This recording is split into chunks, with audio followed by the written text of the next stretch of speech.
Yeah, to me, it's one of those things that really doesn't matter. In my personal belief, it's personal choice, and as long as they keep their professional conduct professional, I don't see any way that it would really negatively impact any sort of armed forces.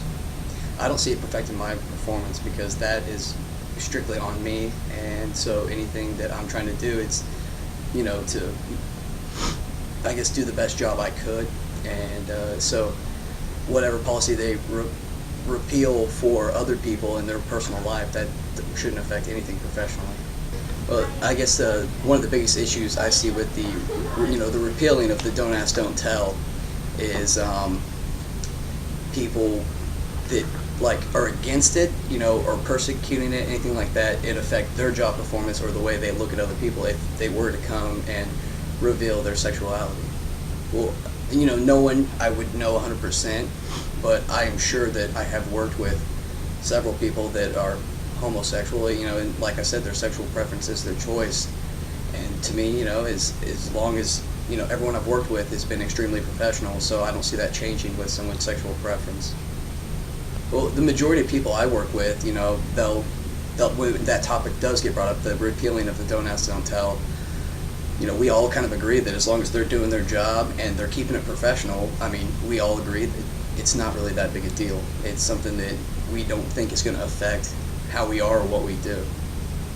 I haven't worked with a lot of females for the fact, during one of my deployment, we had a group that was detached just of females, but I didn't have a lot of time working with them.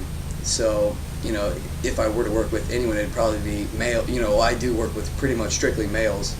So, if they were, homosexual, I I just don't see that affecting really anything in general. And like you said, yeah, guys talk, but the thing is, if they're comfortable bringing it out and they feel like they'd be accepted, I don't see any reason why they wouldn't. But I think that fear that someone might judge them or anything like that, I think that would keep them more quiet about the issue.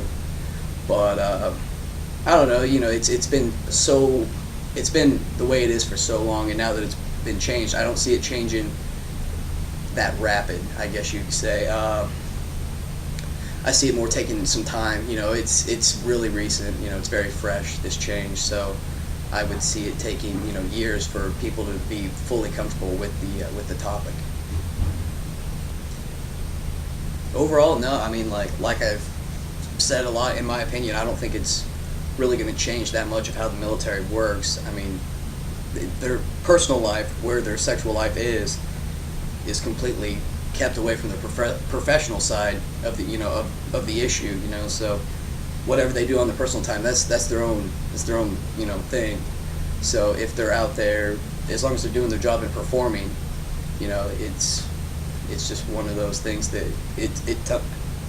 times change, and it's one of those things that if you can't accept it, that's a person's issue, or it's that person's issue. It's not necessarily an issue of the branch, or a unit or anything like that. It comes down to individuals and the way they look at things, and the way, if they want to hold that against someone, that's their fault, because that person may be awesome at their job, really good in the military, and they're cut out for the military, and if they're getting judged because what they do on their free time, to me that's an issue of anyone else that looks at them. It shouldn't be an overall issue. It's kind of a rough issue for the fact that it's been one way for so long, and there's a lot of other little aspects that could, I guess, challenge that issue with the "Don't Ask, Don't Tell." But to me, I don't think it necessarily matters. I don't think people are comfortable with the thought yet, but like I said, it's a new change. Before, it was one of those things that had always been there, since forever in the military. And I think now that it's actually done, over with, and it's on paperwork, it's kind of like law now. It's I think that's where your slow process is going to be, is getting that transition to where, okay, now or before we may have joked about it or something like that. Now it is a possibility. So I think it's one of those things that's going to take some time before everyone's fully comfortable with it and used to the idea of it, where before, it was just tradition. Well, before, majority time, if anything came about like that, they could be removed from the military.